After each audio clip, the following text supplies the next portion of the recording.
Kwanza niwapongeze kwa kushiriki katika safari hii ambayo inafanyika tu mara moja kwa mwaka. Kutolea maoni yetu na maombi yetu kwa Mungu kupitia kwa maombezi ya Bikira Maria. Kwa naongea hapo kama siku 2-3 zimepita hivi kwamba tunapeleka nia zetu kwa kuandika na kwa michango mbalimbali, lakini ingesaidia na wengine tunaposhiriki katika uinjilishaji wa taifa kupitia Radio Maria. Kama utapata kitu ulichokiomba katika safari hii, uweze kujisema pia, kiwe kama motisha ya watu wengine pia kuona matokeo ya sala zetu na masala zetu zimepokelewa, zimejibiwa. Itakuwa ni njia nyingine tena ya kuinjilisha kwa wale ambao hawakushiriki au walishiriki bado wanangojea,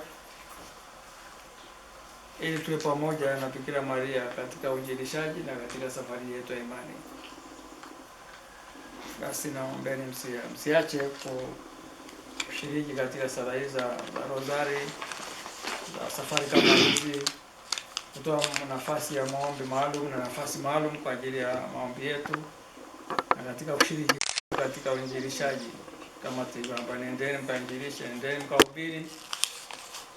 Basi huo mchango wetu sio tu kwa ajili yetu, pia ni kwa ajili ya kuinjilisha, kukumbuka watu wengine na kuwashirikisha watu wengine ile tulicho nacho, ili wapate motisha wa kuwa pamoja nasi katika kuinjilisha ulimwengu.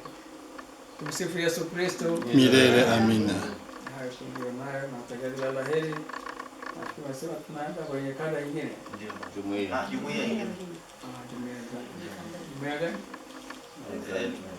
Margarita waangalia. Sisi nasalishia hapo kwa baraka, tupate baraka. Hatuendi wote tena, wengine wanabaki. Nakwenda wote. Wote.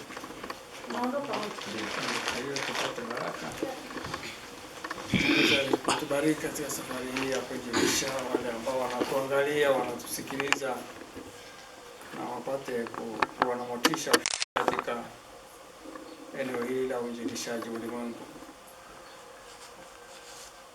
Kwa hapa Mwenyezi, sisi watumishi wako najikabidhi kwako na mwanao kwa maombezi ya Bikira Maria, ili tuwe pamoja katika uinjilishaji ulimwengu. Jalie afya ya roho na mwili, bariki yote yanayohitajika ya Bwana, uwajibikaji katika majukumu ya kila siku. Wote ambao tumeombea hapa katika familia zetu, wale wagonjwa, Bwana waimarishe, wape ahueni katika mateso yao na kuwajalia mahitaji yao kila kitu.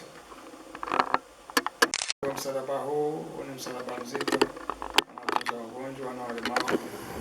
Ee Bwana, waimarishe kwa nyenzo za neema na baraka katika kutumikia watumishi wako hawa, na wapate mahitaji yao kulingana na mapenzi yako. Kukabidhi wenzetu ambao wako hapa, wenzao waweza kufika, ili wao kwa namna moja nyingine waweze kushiriki nasi katika uwajibikaji katika utume huu uliotuachia kuinjilisha ulimwengu njia ya Bikira Maria. Tunaomba hayo kwa njia ya Kristo Bwana wetu. Amina. Bwana awe nanyi na awe rohoni mwako. Awabariki na kwa Mungu Mwenyezi, Baba na Mwana na Roho Mtakatifu. Amina. Kaeni na amani ya Kristo. Tumshukuru Mungu.